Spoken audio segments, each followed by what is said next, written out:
जय हिंद दोस्तों, कैसे हैं आप सभी। आशा करता हूं बहुत ही अच्छे होंगे। आज की जो हमारी क्लास है एक महत्वपूर्ण क्लास है। आज हम इसमें लेके हैं करंट अफेयर्स। तो करंट अफेयर्स को हल्के में एकदम से ना लेना, क्योंकि बहुत ज्यादा इंपॉर्टेंट हो रहा है किसी भी एग्जाम के लिए। चलिए वीडियो की शुरुआत करते हैं और हाँ, वीडियो के अंत में फीडबैक जरूर दीजिएगा। चलिए शुरू करते हैं आज का ताबड़तोड़ करंट अफेयर्स प्रैक्टिस सेट। देखते हैं पहला क्वेश्चन क्या पूछा है आपसे। पहला क्वेश्चन जो पूछा है वह पूछा है मई 2026 में भारतीय नौसेना के 27वें प्रमुख के रूप में किसे नियुक्त किया गया है। जिस किसी भी क्वेश्चन का राइट आंसर पता है या सारे क्वेश्चंस का राइट आंसर आप लिखने की कोशिश करिए कमेंट बॉक्स में। चलिए बताइए इस प्रश्न का राइट आंसर क्या हो जाएगा। आपसे पूछा कि मई 2026 में भारतीय नौसेना के 27वें प्रमुख के रूप में किसे नियुक्त किया गया है। बताइए क्या होगा राइट आंसर। तो राइट आंसर जो हो जाएगा वो हो जाएगा option C, vice admiral Krishna Swaminathan. Option C इस प्रश्न का राइट आंसर हो जाएगा। वाइस एडमिरल कृष्ण स्वामीनाथन को भारतीय नौसेना का 27वां कितने नंबर के, तो 27वें नंबर के ये 27वां प्रमुख नियुक्त किया गया है। वह 31 मई 2026 से कार्यभार संभालेंगे।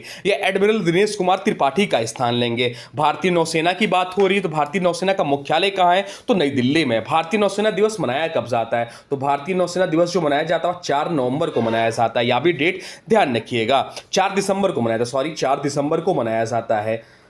4 दिसंबर को मनाया जाता है। नौसेना का आदर्श वाक्य जो है शरणम नो वर्णम। चलते हैं अब अगले प्रश्न की ओर। देखते हैं अगला प्रश्न क्या पूछा है आपसे। अगला प्रश्न जो पूछा है वह पूछा है मई 2026 में भारत के नए chief of defence staff CDS यानी कि कौन नियुक्त किए गए हैं। आपसे पूछा कि मई 2026 में भारत के नए chief of defence staff CDS कौन नियुक्त किए गए हैं। बताइए राइट आंसर क्या हो जाएगा। राइट आंसर कमेंट बॉक्स में लिख दीजिए। राइट आंसर हो जाएगा option B, lieutenant general NS Raj Subramanya. इस प्रश्न का राइट आंसर हो जाएगा। ऑप्शन बी इस प्रश्न का राइट आंसर है। लेफ्टिनेंट जनरल एनएस राजा सुब्रमण्य को भारत का नया सीडीएस नियुक्त किया गया है। वह जनरल अनिल चौहान का स्थान लेंगे। सीडीएस जो होता है, सीडीएस जो तीनों सेनाओं थल सेना, नौसेना, वायुसेना के बीच समन्वय स्थापित करता है। भारत के पहले सीडीएस कौन थे, एग्जाम में पूछता है प्रश्न। तो भारत के पहले सीडीएस जो थे जनरल बिपिन रावत थे। सीडीएस पद की स्थापना 2019 में हुई थी। कब हुई थी इसकी स्थापना, तो सीडीएस पद की स्थापना जो हुई थी सीडीएस पद की 2019 में हुई थी। चलते हैं अगले प्रश्न की ओर। देखते हैं अगला प्रश्न क्या पूछा है आपसे। अगला प्रश्न पूछा 10 मई 2026 को तमिलनाडु के 9वें मुख्यमंत्री के रूप में किसने शपथ ली। आपसे पूछा है कि 10 मई 2026 को तमिलनाडु के 9वें मुख्यमंत्री के रूप में किसने शपथ ली। बताइए राइट आंसर क्या हो जाएगा। राइट आंसर हो जाएगा ऑप्शन बी, चंद्रशेखरन जोसेफ विजय। चंद्रशेखरन जोसेफ विजय ने लिया। ऑप्शन बी इस प्रश्न का राइट आंसर हो जाएगा। चंद्रशेखरन जोसेफ विजय ने मई 2026 में तमिलनाडु के 9वें मुख्यमंत्री के रूप में शपथ ली। वह लोकप्रिय अभिनेता थलापति विजय के नाम से भी जाना जाता है। उनकी पार्टी का नाम टीबीके है। तमिलनाडु की राजधानी क्या, तमिलनाडु की राजधानी चेन्नई है। राज्यपाल कौन है, ये आप लोग कमेंट बॉक्स में बताइएगा।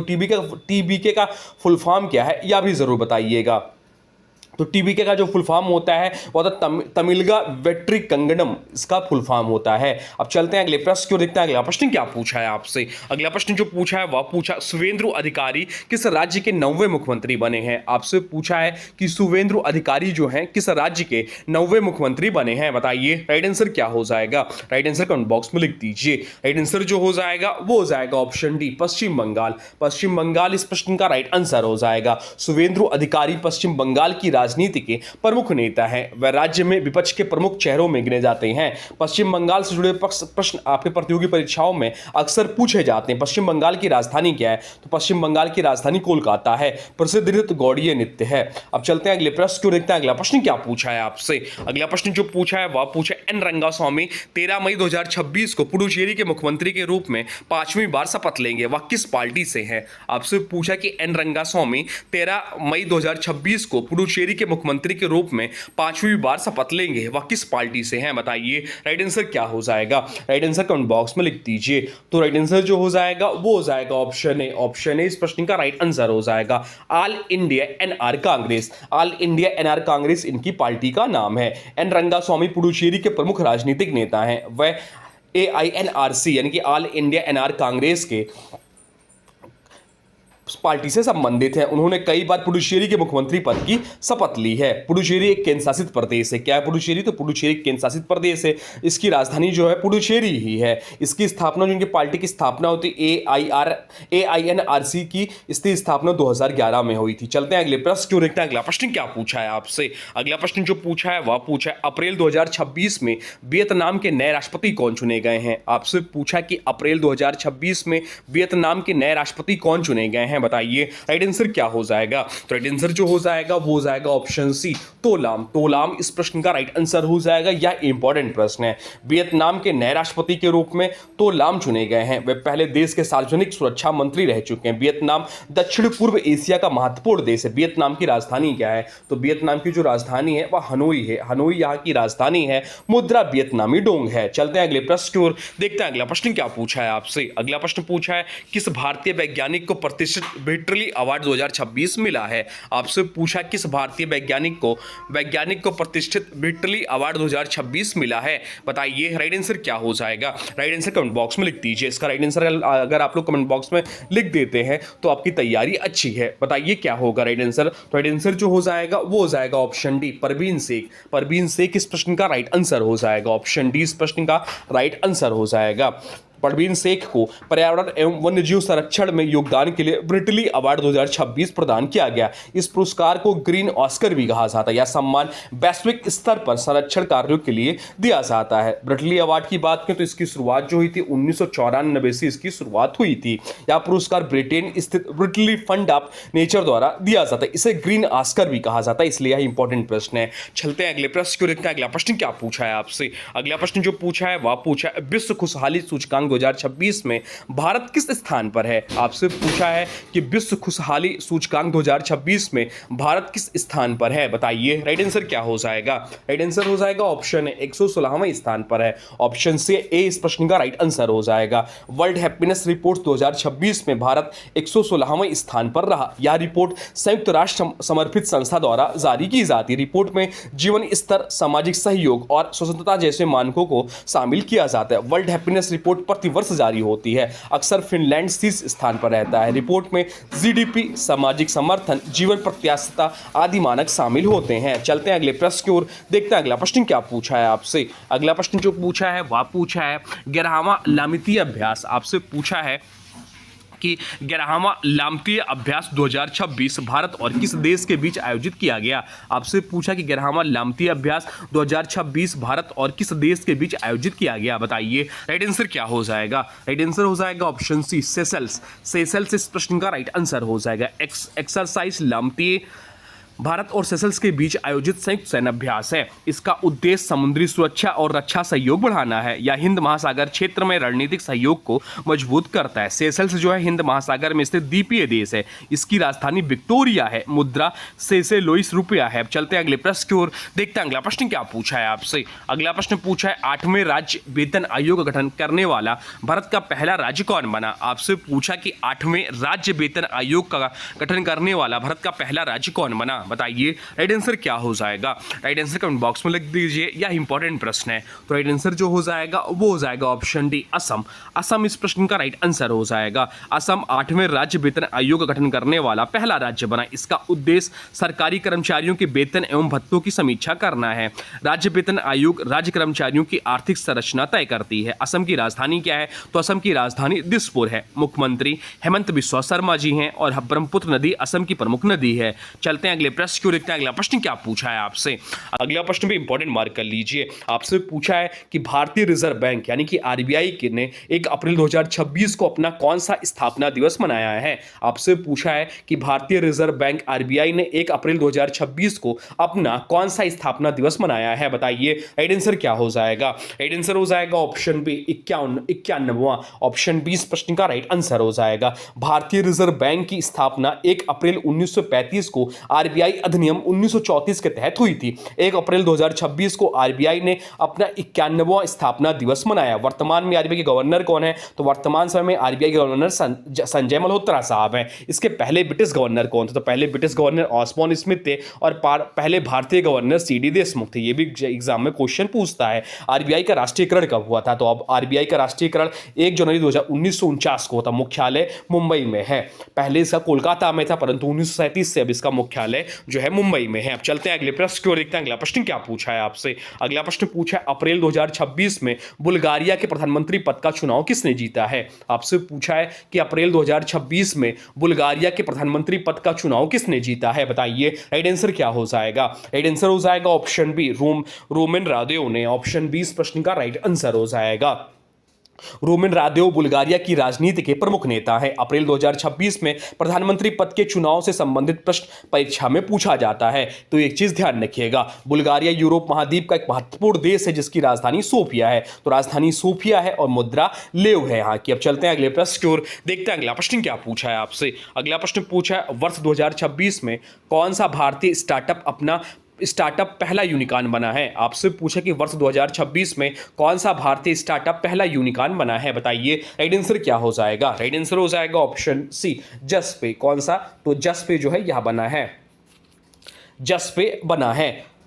जसपे 2026 का भारत का पहला यूनिकॉर्न स्टार्टअप बना। यूनिकॉर्न वह स्टार्टअप होता है जिसकी वैल्यू $1 बिलियन से अधिक हो। जसपे डिजिटल पेमेंट और फिनटेक सेवाओं से जुड़ी कंपनी है। रोजपे की बात करें पहले से यूनिकॉर्न था। पेटीएम पहले से बड़ी फिनटेक कंपनी, फोन पे पहले से स्थापित यूनिकॉर्न है। यूनिकॉर्न बनने के लिए 1 बिलियन प्लस वैल्यूएशन होना चाहिए। भारत स्टार्टअप इकोसिस्टम में दुनिया के शीर्ष देशों में शामिल है। अब चलते हैं अगले प्रश्न की ओर, देखते हैं अगला प्रश्न क्या पूछा है आपसे।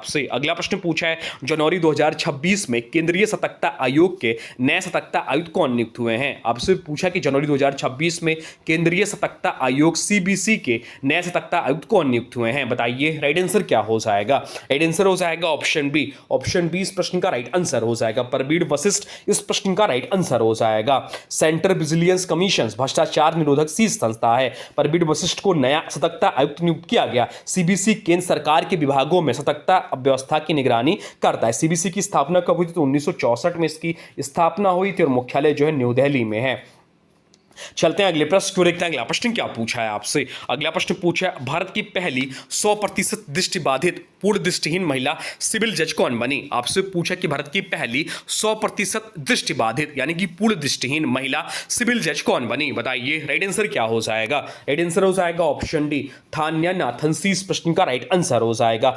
थान्या नाथन सी भारत की पहली 100% दृष्टिबाधित महिला सिविल जज बनी। यह उपलब्धि दिव्यांग सशक्तिकरण की दिशा में ऐतिहासिक कदम मानी गई। उन्होंने न्यायिक सेवा परीक्षा पास कर नई मिसाल कायम की। यह उपलब्धि महिला सशक्तिकरण और समावेशिता का प्रतीक है। अब चलते हैं अगले प्रश्न को, देखते हैं अगला प्रश्न क्या पूछा है आपसे। अगला प्रश्न पूछा कौन सा गांव आधिकारिक तौर पर भारत का पहला जाति मुक्त गांव बना है? आपसे पूछा है कि कौन सा गांव आधिकारिक तौर पर भारत का पहला जाति मुक्त गांव बना है? बताइए राइट आंसर क्या हो जाएगा? राइट आंसर हो जाएगा option B, Sondala Maharashtra. Option B इस प्रश्न का राइट आंसर हो जाएगा। सोंडाला भारत का पहला आधिकारिक जाति मुक्त गांव घोषित हुआ। गांव में सामाजिक समानता और भाईचारे को बढ़ावा देने के लिए पहल की गई। महाराष्ट्र सामाजिक सुधार आंदोलन के लिए प्रसिद्ध राज्य है। महाराष्ट्र की राजधानी मुंबई है। मुख्यमंत्री देवेंद्र फडणवीस है। अब चलते हैं अगले प्रश्न को, देखते हैं अगला प्रश्न क्या पूछा है आपसे। अगला प्रश्न पूछा राष्ट्रीय मतदाता दिवस 2026 कब मनाया गया? आपसे पूछा है कि राष्ट्रीय मतदाता दिवस 2026 कब मनाया गया? बताइए राइट आंसर क्या हो जाएगा? राइट आंसर हो जाएगा ऑप्शन ए, 25 जनवरी को। 25 जनवरी इस प्रश्न का राइट आंसर हो जाएगा। नेशनल वोटर्स डे हर वर्ष 25 जनवरी को मनाया जाता है। इसका उद्देश्य नागरिकों को मतदान के प्रति जागरूक करता है। 2026 की थीम मेरा मत मेरा वोट है, यानी कि माई इंडिया माई वोट रही है।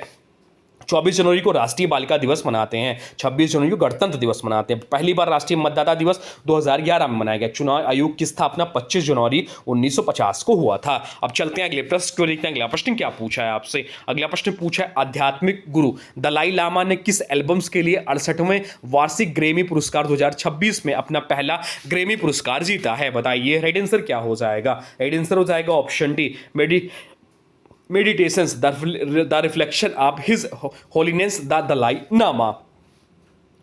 दलाई लामा को यह पुरस्कार best audio books narrations and storytelling recording श्रेणी में मिला। यह उनका पहला ग्रैमी अवार्ड रहा। भारतीय सितार वादक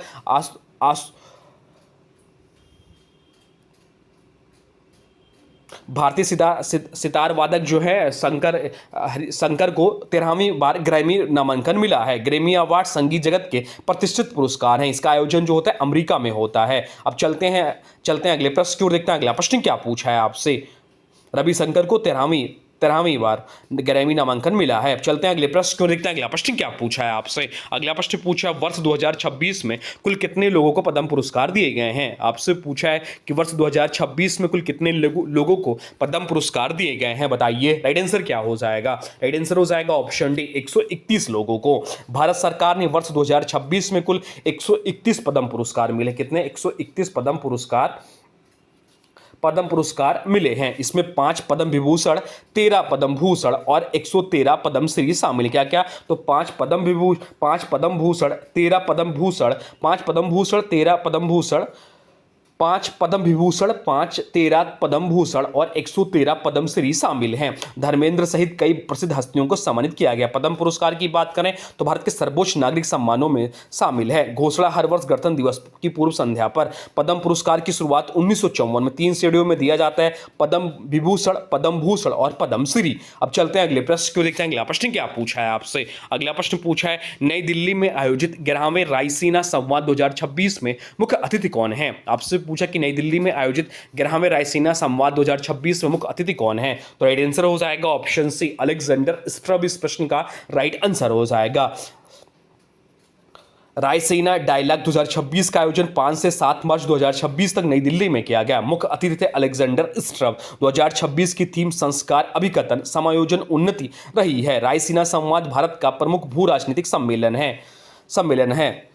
तो दोस्तों ये थे आज के महत्वपूर्ण करंट अफेयर्स क्वेश्चन। उम्मीद है आपको प्रैक्टिस सेट शानदार रहा है। आज के वीडियो से प्रश्न है, इसका राइट आंसर आप लोगों को कमेंट बॉक्स में बताना है। आज के वीडियो से प्रश्न है रणजी ट्रॉफी 2025-26 किताब किस टीम ने जीता है। आपसे पूछा है कि रणजी ट्रॉफी 2025-26 किताब किस टीम ने जीता है। इसका जो भी राइट आंसर होगा कमेंट बॉक्स में जरूर बताइएगा। और हाँ, वीडियो पसंद आया हो तो लाइक करें, अपने दोस्तों के साथ शेयर करें और चैनल को सब्सक्राइब जरूर करें। रोजाना करंट अफेयर्स पढ़ते रहिए क्योंकि यही सफलता की मजबूत तैयारी है। मिलते हैं अगले महत्वपूर्ण प्रश्नों के साथ, तब तक के लिए जय हिंद, वंदे मातरम। Thanks for watching.